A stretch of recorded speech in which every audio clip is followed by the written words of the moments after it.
الجنيه المصري ارتفع أمام الدولار الأمريكي ليصل إلى 46 جنيه و49 قرش للشراء في البنك المركزي المصري. أهلا بكم في قناتكم المتخصصة في أسعار الدولار والعملات وأهم الأخبار الاقتصادية.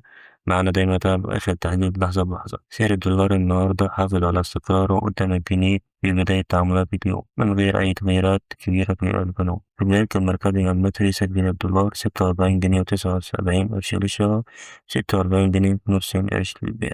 أما في باقي البنوك، في البنك الأهلي المصري سجل الدولار شراء 46 جنيه و84 قرش للشراء، 46 جنيه و94 قرش للبيع. أما في بنك مصر سجل الدولار 46 جنيه و85 قرش للشراء، 46 جنيه و95 قرش للبيع. في البنك التجاري الدولي السعودي سجل الدولار 46 جنيه و82 قرش للشراء، 46 جنيه و92 قرش للبيع. أما في بنك الإسكندرية فسجل الدولار 46 جنيه و83 قرش للشراء، بيع 46 جنيه و93 قرش. الاستقرار ده بيأكد إن سوق الصرف لسه هادئ في بداية تعاملات اليوم، ومفيش تحركات قوية في سعر الدولار. لو فيديو عجبك واستفدت بالمعلومة متنساش تعمل لايك واشترك في القناة وفعل الجرس علشان توصلك كل أخبار الدولار أول بأول. سلام.